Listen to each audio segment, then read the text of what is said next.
looking down from her high horse at me, who was shrinking like a frightened quail. "Callahan, darling, was playing dead and running away fun? And you even had the guts to write widowed on your household register?" Saying that, she used those sexy black stocking-clad legs to straddle and kneel on me. She leaned down and kissed my lips fiercely. She even nipped the tip of my tongue until it bled, scaring me so much I desperately begged for mercy, begging wifey to let me go. I transmigrated as a simp-supporting male character. To change my miserable ending, I married the ultimate demon boss, Serafina. Unexpectedly, the summon assistant Barnaby ticket issued by the ding-dong system expired. The system told me old Barnaby had been drafted and would be returned to me in the next world. Crap, I got played by capitalized manipulation. In my heart, I was quacking with rage like a mad duck, cursing frantically. Then, taking advantage of the moment, Serafina smashed a whole cake into my face at the birthday banquet. After being mocked that a simp and a cake are a match made in heaven, I directly followed the plot, faked my death, and bolted. In a little seaside town where nobody knew me, I opened a small bookstore, ready to slack off and lie flat until the grand finale. But 3 years later, Serafina, who was supposed to be fighting to the bitter end with the original male and female leads, brought a squad of men in black suits and kicked down the doors of my bookstore. The wooden door was literally kicked open by brute force. One of the door hinges snapped cleanly off. The entire door panel slammed against the wall, making a massive deafening bang. Wall plaster rained down like ash, which also jolted awake the orange cat sleeping soundly in my arms. Fatty Orange shuddered in terror, its fur puffed up like a dandelion. It swiped a claw across the back of my hand, then darted into the deepest part of the bookshelf like lightning, leaving me with nothing but a panic-stricken, furry rear end. I lifted my head. The warm afternoon sunlight was sliced into scattered fragments by the silhouettes blocking the doorway. The woman at the front stood against the light. The black suit accentuated her even frailer figure. Her long hair was tied neatly into a high ponytail at the back of her head. The exposed lines of her neck were beautiful yet fragile. It was Serafina. I hadn't seen her in 3 years, and she had lost a terrifying amount of weight. Her jawline was so sharp it could cut someone. That faint bluish tint under her eye sockets screamed of the owner's prolonged exhaustion and insomnia. It was a haggardness that not even the most top-tier cosmetics could cover up. But that oppressive aura of someone used to giving orders had not diminished. Instead, it had multiplied. Her gaze was like a surgical scalpel, calmly and precisely patrolling through my shabby little bookstore, before landing steadily on my face. So my heart gave a violent twitch, then immediately sank back down, sinking into a deep, stagnant pool with no ripples. For 3 whole years, I was no longer that idiot Callahan who trailed behind her, trying to warm up a block of ice with a single heart. I am now Silas, a decadent boss whose wife died, whose heart is dead and cold, running a bookstore in this seaside town just waiting to die. I put down the book in my hand, unhurriedly brushed the cat hair off my clothes, and then looked at the door behind her. "Miss, you have to be reasonable when you conduct yourself. That's a premium wooden door worth $3,800. Cash or QR code?" Serafina acted as if she hadn't heard a thing. She stepped in on her sharp stiletto heels. Step by step, the wooden floorboards creaked under her weight. Every single step felt like it was measuring that long-buried pass between her and me. The black-suited bodyguards behind her, scattered with well-trained precision, 2 guarded the only entrance, while the rest quietly occupied every exit of the bookstore. That formation didn't look like they were looking for a person, more like they were here to capture some highly dangerous fugitive. Serafina stopped 2 steps in front of me, looking down at me condescendingly. Her shadow completely engulfed my entire body. A familiar scent of cold wood drifted into my nasal cavity, mixed with a trace of an unfamiliar tobacco smell. I remember she never used to smoke before. "Callahan." She finally opened her mouth. Her voice was colder than it was 3 years ago, carrying a hoarseness from long-term vocal overuse. "Is playing dead fun?" My back leaned against the chair. I lazily lifted my eyelids and tugged at the corner of my mouth. "Miss, I think you've genuinely got the wrong person. Miss is Silas. Do you want me to show you my ID card?" "Oh right, I also have a household register. It clearly states widowed right on it." "Widowed." Serafina repeated the word, as if she had heard the biggest joke in the world. She let out a scoffing laugh. That laughter was laced with ice shards. "Who died, me?" She fished out a slim leather wallet from the inner pocket of her suit, pulled out a photo, and tossed it onto my desk, neither lightly nor heavily. The photo was a bit old. The corners were slightly yellowed. On it was 18-year-old me, wearing a clean, crisp white shirt, standing under the camphor tree in front of the university library, smiling with a face full of brilliance and utter stupidity. That was the first gift I ever gave her back then. A photo I secretly developed myself. On the back of the photo were a few words I wrote using every ounce of courage I had in my life, willing to be your boat to ferry you across the sea of bitterness. Thinking about it now, it was seriously so chuny and painfully pure. I kind of want to throw up at my own self. Serafina's finger tapped the sunny boy in the photo. Then she slowly raised her ice-cold fingertips, coming straight for my cheek. "Callahan," she spoke word by word, her voice pressed very low, carrying an indescribable ruthlessness. "This face of yours, even if it were burned to ashes, I'd still recognize it." I swatted her hand away, stood up and looked her dead in the eye. "You've got the wrong person," I repeated, adding a few degrees of impatience to my tone. "Miss, if you are here to make an unreasonable scene, I'll have no choice but to call the cops." "Call the cops?" Hearing this, Serafina wasn't angry. Instead, she laughed. Her gaze swept over those bookshelves, coated in the dust of time, then brushed past a few neglected potted plants in the corner, which were still lazily stretching their leaves. Finally returning to my face, the mockery in those eyes practically overflowed, adding several layers of gloom to the already not-so-bright lighting of the bookstore. "Callahan, did you forget?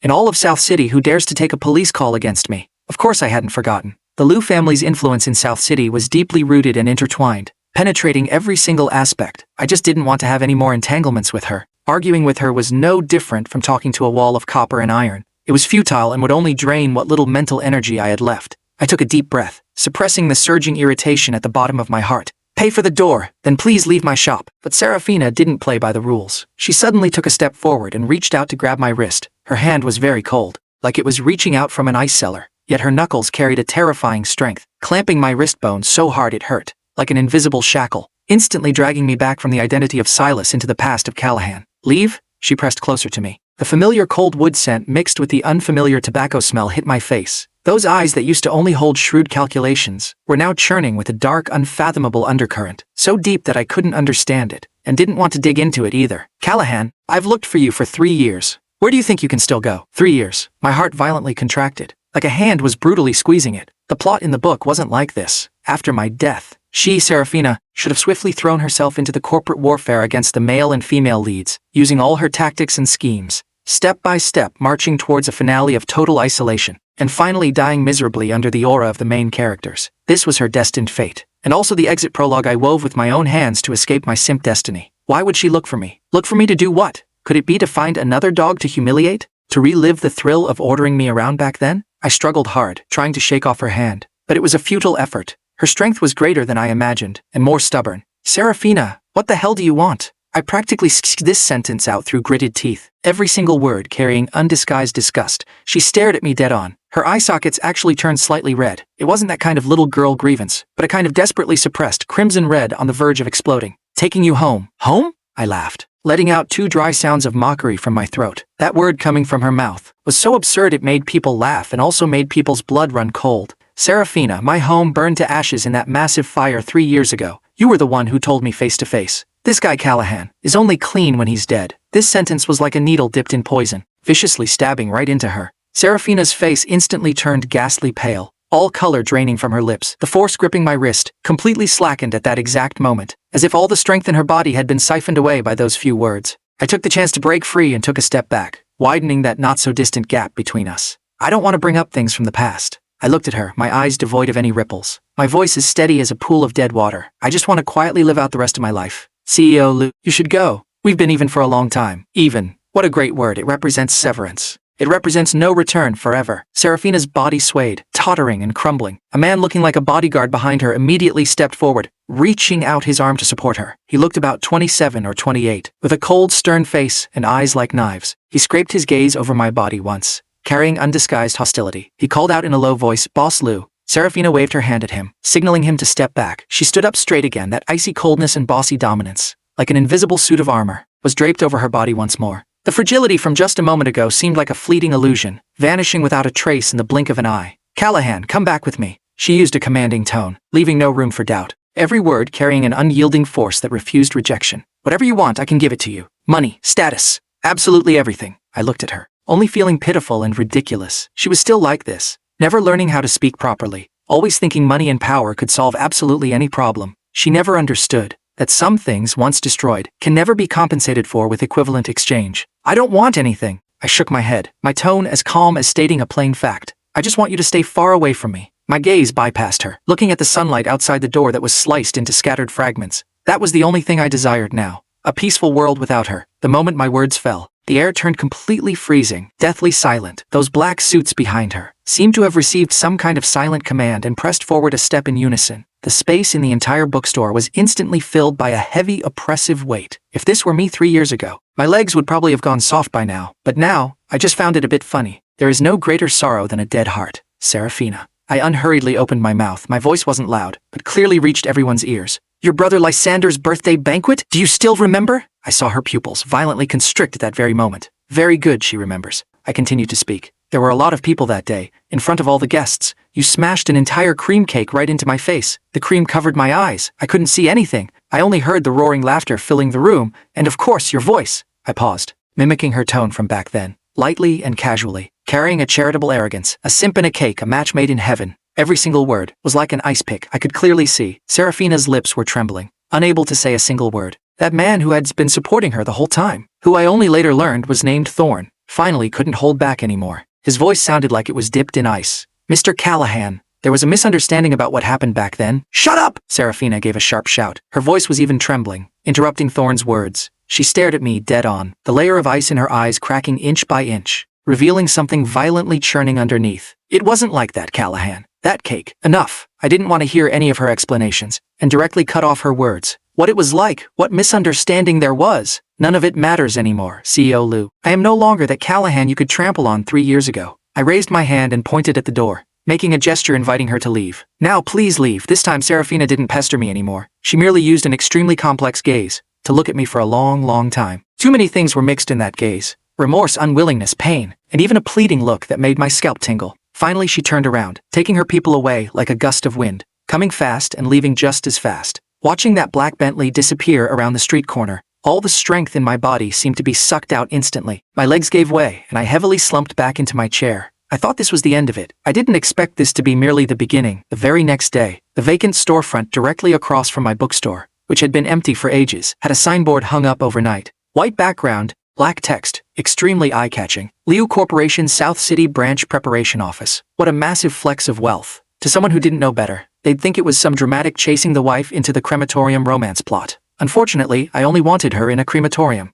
I didn't want her chasing me. On the third day, a Maybach parked in front of my shop. The person stepping out of the car was Thorn, Serafina's stone-faced assistant, wearing a crisp, tailored suit, wearing gold-rimmed glasses. Looking like a total corporate hound, he walked right in and slapped a document onto my desk. Mr. Callahan, this is the contract Boss Liu drafted for you. I was too lazy to even lift my eyelids, and directly shoved the document back. Not signing. Thorn seemed to have anticipated my reaction long ago. Behind his lenses, there wasn't the slightest ripple. Boss Liu said, "You have to sign it whether you want to or not. Are you threatening me?" Merely stating facts. Thorn pushed up his glasses, unhurriedly dropping a bombshell. The property rights to this bookstore and the apartment you are currently renting were all transferred to Boss Liu's name yesterday. If you refuse, Boss Liu wouldn't mind letting you experience the taste of living on the streets. I was so pissed off by his self-righteous face that I laughed. Still the same familiar recipe. Still the same condescending flavor. This is Serafina. Always this tyrannical. Always thinking she can flatten everything with money and power. I picked up the contract without even looking at it,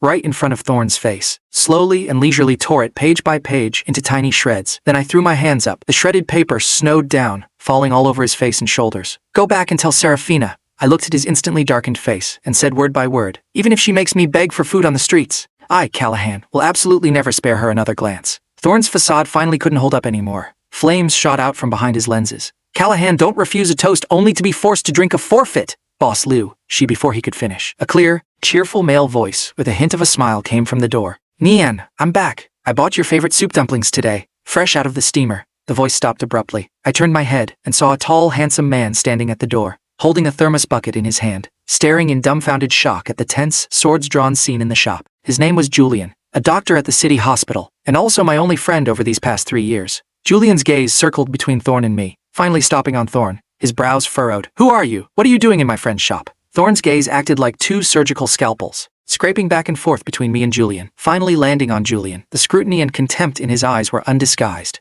Who am I? You're not qualified to know yet. Thorn adjusted his tie, restoring his cold, strictly business facade. I'm only looking for Callahan. Julian shifted half a step forward, without a trace, blocking me even more securely. He gently placed the thermos bucket on the table. His movements were steady, but his voice already carried sparks of anger. There is no Callahan here, only Silas, if you're here to make trouble. The door's over there. See yourself out. He carried a gentle aura typical of an ordinary doctor, but right now he was pulled taut like a drawn bow. Thorn let out a chuckle. His line of sight bypassed Julian and nailed directly onto me. Callahan, 3 years unseen, your skills haven't grown, but your taste in finding sugar daddies has gotten worse and worse. The venom in those words could marinate a person alive. Julian's anger instantly spiked to the top of his head. His fists clenched tight. I reached out, gently pressing down his arm that was about to swing, and shook my head at him. It's not worth bickering with a mad dog. I raised my eyes to look at Thorn. My voice as flat as a pool of dead water without ripples. Are you done talking? If you're done, get lost. Callahan, My name is Silas. I cut him off, biting every word clearly. Roll out of here. Don't make me say it a third time. Thorn's face flashed between green and red, a spectacular display of colors. He probably had never been cursed at while pointing at his nose like this. His chest heaved violently,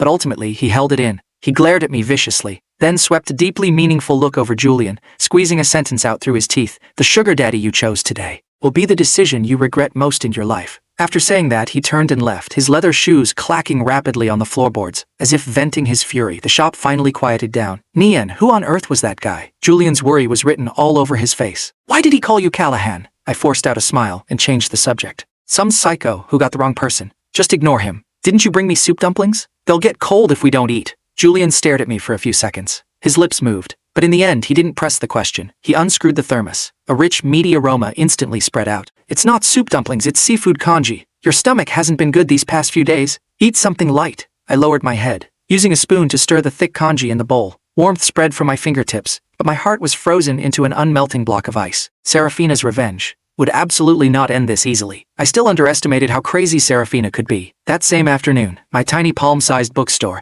enjoyed the highest-tier treatment in its 3 years of opening. Health Bureau, Fire Department, Industry and Commerce Bureau. A 3-chambered joint tribunal, taking turns showing up at my door like a marathon. Their excuses were more ridiculous than the last. The Health Bureau claimed my bookstore had rat droppings, affecting the city's image. I was thinking the most valuable things in this shop are the books. It's cleaner than my own face. The Fire Department was even more absurd, saying the placement of my copy of 100 Years of Solitude was blocking the emergency evacuation route. I almost couldn't resist asking him if the book was planning to sprout legs and run during a fire, tossing and turning until the sun went down. On my shop door, 3 large white notice strips were gloriously pasted, suspended for rectification. I stood at the doorway, watching those few sheets of paper rustle loudly in the evening wind like a silent mockery directed at me. Julian rushed over when he heard the news. So furious, he almost called the Health Bureau on the spot to file a complaint. This is absolutely exploiting public office for personal revenge. Let's go. I know a lawyer. Let's sue them. I pulled him back and shook my head. A sense of powerlessness rose from the soles of my feet, instantly draining all my strength. It's useless. In South City, Serafina is the law.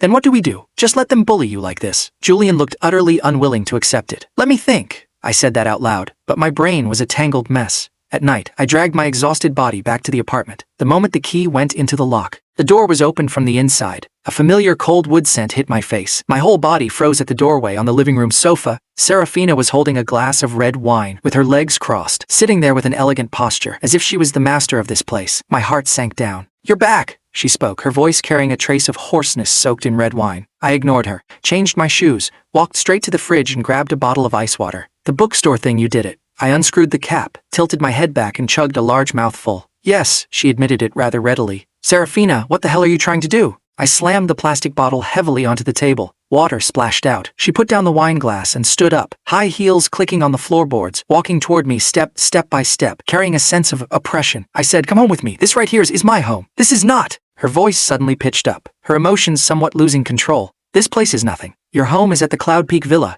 In your walk-in closet, there are still the new season clothes I bought you. In your study, there are still the design drafts you haven't finished. Callahan, everything of yours is there. Not in this dump. I was stunned by her yelling. Is this still the Serafina who was always high and mighty? Her eye sockets were red, like a wild beast backed into a corner. I suddenly laughed. Serafina, your memory is seriously awful. I looked at her, helping her recall word by word. That villa, our marital home. You rarely went back even once a month. It was always just the nanny, and a house full of cold, lifeless furniture. Those clothes, you had Thorn buy them and throw them at me. Tags not even removed. Like dismissing a beggar. That design draft. The birthday present I stayed up 3 nights to make for you. You threw it on the floor right in front of all the senior executives, along with the coffee, and then tossed it into the trash can. With every sentence I spoke, her face turned a shade paler. By the end, she was already tottering. I walked closer to her, using a voice only the two of us could hear, and asked softly, Serafina, those pieces of trash you threw away with your own hands, what makes you think I'd still care enough to pick them back up? I looked at her instantly deathly pale face, feeling absolutely no thrill of revenge in my heart, only a dead, silent, barren wasteland. She shouted somewhat hysterically. It wasn't like that, actually, but I didn't want to hear her say another word. Let me go, Serafina, and let yourself go too. My words acted like the final straw, thoroughly crushing Serafina. She stumbled a step back, bumping into the armrest of the sofa, without making any sound. In those eyes that were always high above, aloof and cold, crystal tears now welled up, 1 drop, 2 drops, quickly blurring her vision. She just stood there, silently crying, her shoulders trembling slightly, like a child abandoned by the whole world. She tried desperately to suppress it, but a sorrowful wail from deep within her body couldn't be stopped. as if all her disguises collapsed and disintegrated in an instant. My heart felt like it was suddenly seized by an invisible hand, aching so much